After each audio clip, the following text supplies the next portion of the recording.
We are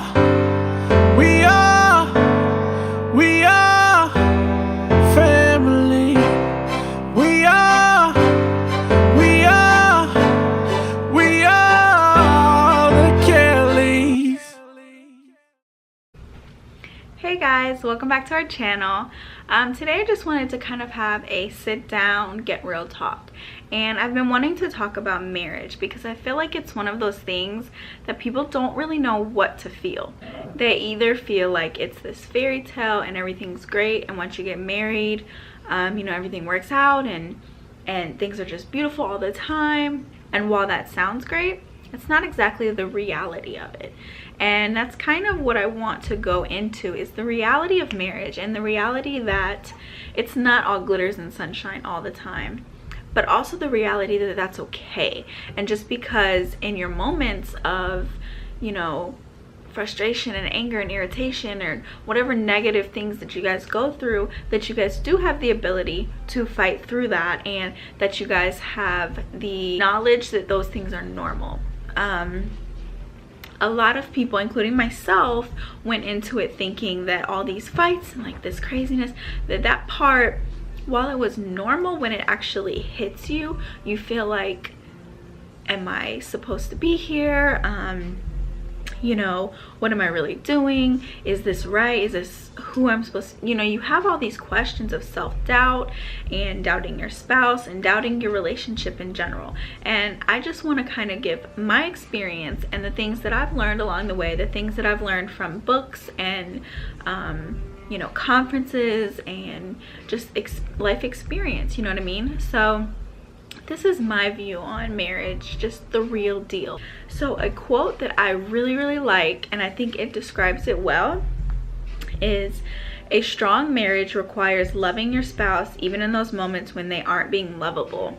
It means believing them even when they struggle to believe in themselves." And that's a quote by Dave Willis.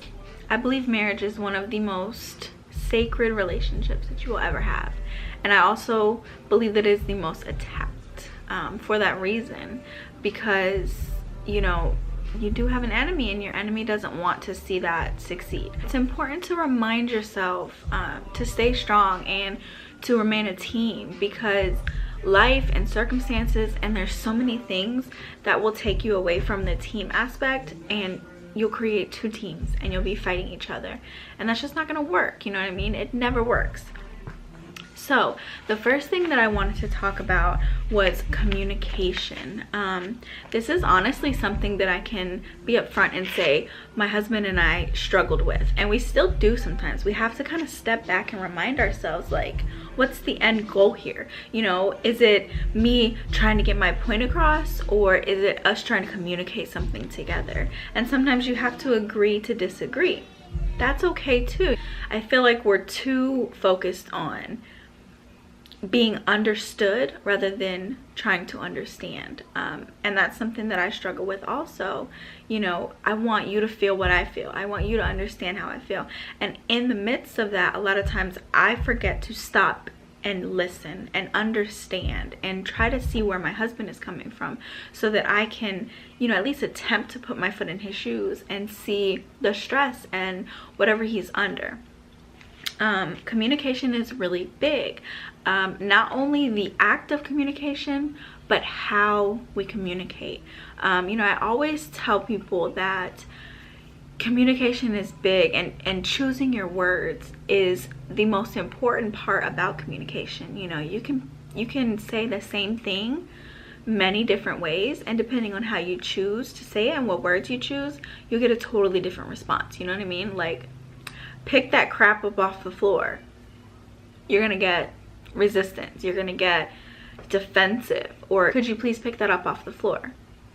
Sure, no problem. You're generally not going to get a lot of resistance from something like that. So I would just say, choose your words wisely.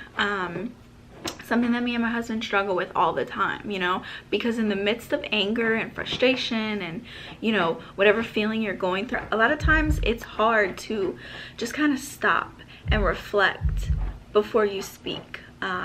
we're so quick to, again, want to be heard and want to get our point out, that we don't stop and think about what's the best way to get that point heard. Another thing that I would say to keep a healthy marriage is privacy. You need privacy, you know what I mean? You can't go running and telling your girlfriends when your husband made you mad, because what you have to remember is you're going to forgive him, probably, hopefully. They might not, and you don't want to have your friends having, you know, weird feelings about your husband, because in reality it's not their job to have any type of feeling, you know, about what you guys are going through. I would recommend having, you know, somebody who you trust to confide in and have boundaries. I wouldn't, you know, go blabbing about everything that you guys go through, because I think it's important for you guys to keep that, you know, that privacy, that respect for each other. Because there could be something that really makes you mad and you run and tell your friend, and then you calm down and you realize that's not something your friend should even know about. You know what I mean? Like, there should just be a level of respect and privacy within your marriage. If you really need to vent, I would recommend having a friend that you trust, that understands the dynamics of marriage, that will encourage you to calm down, that will encourage you that, you know, these feelings will pass, that will encourage you to have another talk with your spouse and ways to resolve it. You know what I mean? Like, not someone who's, yeah, girl, you don't need him, you need to sign the divorce paper. You don't need to speak to someone like that, because all they're gonna do is feed into the negativity of the situation. There's enough of that in this world. You know what I mean? Have a friend who will really encourage you. And I'm using encourage a lot, but I think that's a really good word. You need someone who's going to push you to do the right thing. Not all friends are going to encourage you to come to a resolution. You know, you're gonna have people who misery loves company, and you don't even realize how miserable they are until they start planning your divorce. It's just really important that you focus on who you speak to, and if it's even a situation that is respectful to speak about. Certain situations, I believe you can totally calm down, come to agreement with your husband or your wife, and move forward. You don't need to spread your business everywhere all the time. And in order to not make this video too long, I'm gonna give one more. And this is something that I actually got from the book by Montel Jordan and Kristen Jordan, and it's called Making Your Marriage a Masterpiece. It is an amazing, amazing resource for those who are married. And one of the biggest things that really stood out to me was taking divorce off the table. And it's hard to do in a world where divorce is like a second breath. You know, it's no big deal in today's world. But it's important to understand that when you go into this marriage and you have this covenant, that divorce really isn't an option. Now, I will say, if you're being abused or if this is a dangerous situation, obviously be smart. There are reasons that you may need to get away. But just speaking on your average typical marriage that has a fight here and there, that has disagreements, that goes through just life's challenges, take divorce off the table.